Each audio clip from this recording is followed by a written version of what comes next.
दोस्तों, क्या आप जानते हैं हम आज 1914 के टाइम में जी रहे हैं। ये मैं नहीं कह रहा, ये कह रहा ये। हाँ, यही एनआरआई बंदा जो जर्मनी में रहकर इंडिया के बारे में कुछ भी बोल देता है।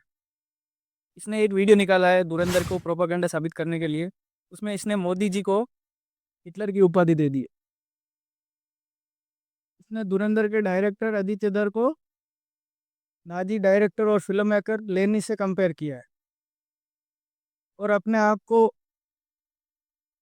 सुजैन सोंता का नाम लेकर एक वर्ल्ड फेमस क्रिटिक का उपाधि दे दी है। ये जानते इसके पूरे वीडियो के बारे में जो धुरंधर के खिलाफ इसने बनाया है।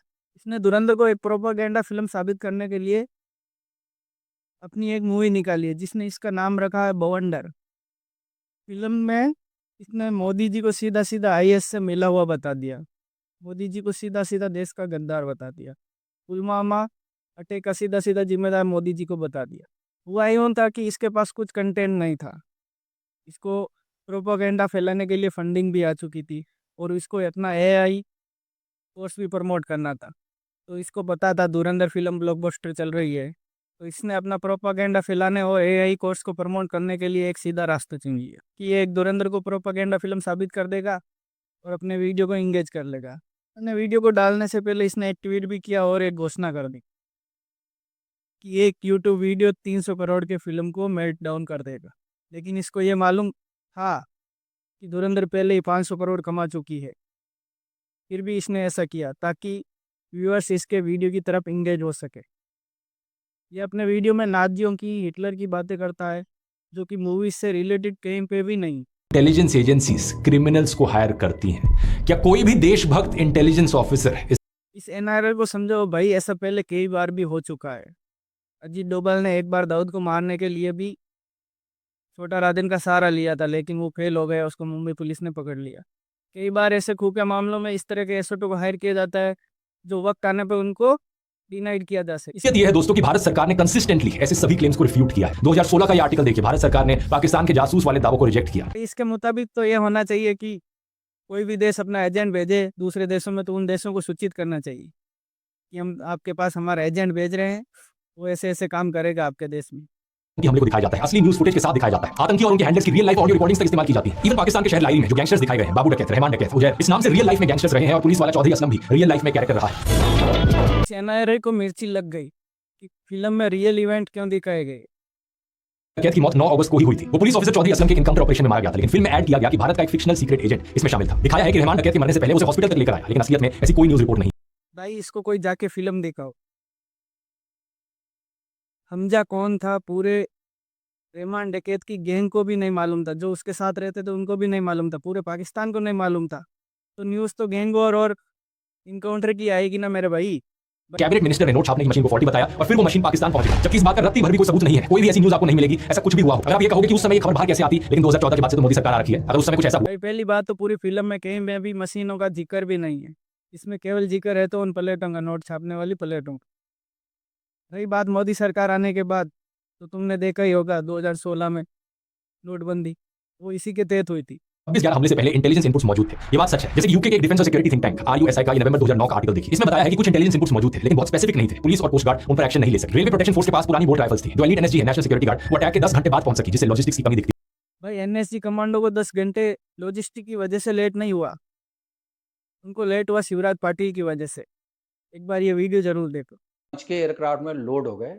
लोड होने के बाद अब ये बैठे हुए हैं। ओ, ऐसा क्यों? वो वेट कर रहे हैं होम मिनिस्टर का। मिस्टर पाटिल थे। मिस्टर हाँ पाटिल। अब उनको आना है। He has to lead the NSG to Mumbai. 2011 का ये न्यूज़ आर्टिकल देखिए दोस्तों। करेंसी पेपर सप्लाई करने वाली ब्रिटिश कंपनी पर बैन लगा। 2010 में ये बात नोटिस में आई कि डेलारू द्वारा सप्लाई किया जा रहा पेपर प्रिस्क्राइब्ड स्पेसिफिकेशंस के मुताबिक नहीं था। कंपनी ने बाद में इस कमी को स्वीकार किया, जिसके बाद मनमोहन सिंह सरकार द्वारा इस ब्रिटिश कंपनी को सिक्योरिटी क्लियरेंस मना कर दी गई। भाई इस फिल्म के अनुसार नकली नोटों का पता कब चलता है? 26/11 से पहले, जो कि 2008 में हुआ था। लेकिन ये मनमोहन सरकार ने बैन कब लगाया? 2011 में। तब तक कितने नोट छप चुके थे? इसके लिए क्या किया? कुछ नहीं। और एक बात, जब पी चिदम्बरम वापस वित्त मंत्री बने तो इस डेलारू कंपनी के साथ 3 साल का और एग्रीमेंट कर लिया गया 2013 में। खाली पेपर बैन करना और उस कंपनी को बैन करना ही उस समय नोटों का काला धंधा नहीं रोका जा सकता था। उस समय टाइम था डिमोनिटाइजेशन का, जो कि जाके बीजेपी सरकार ने 2016 में किया था, वो समय करना चाहिए था। इंटेलिजेंस फेलियर के अलावा स्विफ्ट रिस्पांस और कोऑर्डिनेशन की कमी भी देखी गई। लेकिन क्या हम इन फेलियर्स की वजह से ये अज्यूम कर सकते हैं कि मनमोहन सिंह की सरकार गद्दार थी और उन्होंने जानबूझकर ये हमला होने दिया? भाई फिल्म में कहीं भी मनमोहन सरकार को गद्दार साबित नहीं किया गया। ये अपना प्रोपागेंडा फैलाने के लिए गद्दार जैसे वर्डों का उपयोग कर रहा है ताकि वीडियो ज़्यादा इंगेजिंग लगे और इसका प्रोपागेंडा ज़्यादा से ज़्यादा फैले।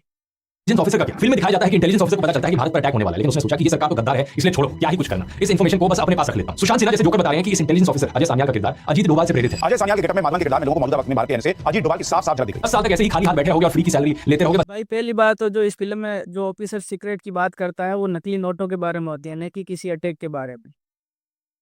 रही बात अजीत डोभाल की और 10 साल के मुफ्त सैलरी की, तो भाई एक बार उनके करियर ग्राफ को पूरा सर्च करके देखो।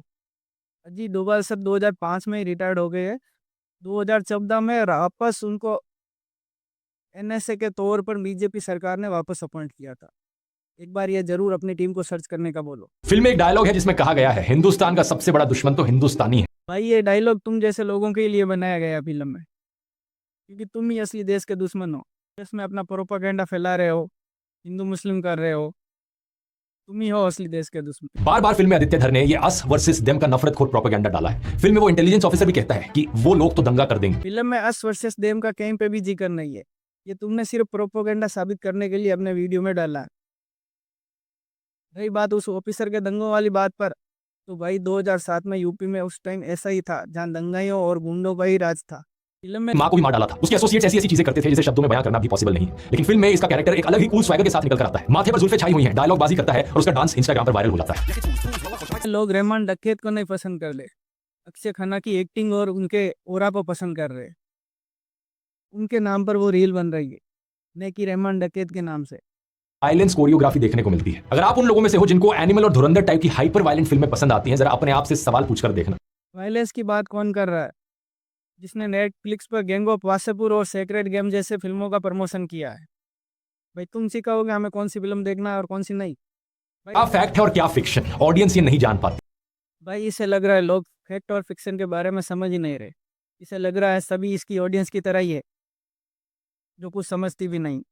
अच्छा है इन लोग के ऊपर, क्योंकि वो हमेशा से सच छुपाते आए। आज जो मूवीज बन रही है, चाहे आर्टिकल 370 बने, चाहे हक बने, और धुरंधर जैसी मूवीज ही सच है। रियलिटी बेस्ड है तो एजेंट को वहाँ ताली बजाना तो भेजेंगे नहीं, तो वायलेंस ही होगा। कि अगर आप इंडियन हो, मैं तो कहूँगा आप कहीं से भी हो, अगर आपको फैक्ट से प्रॉब्लम है तो आपको इस मूवी से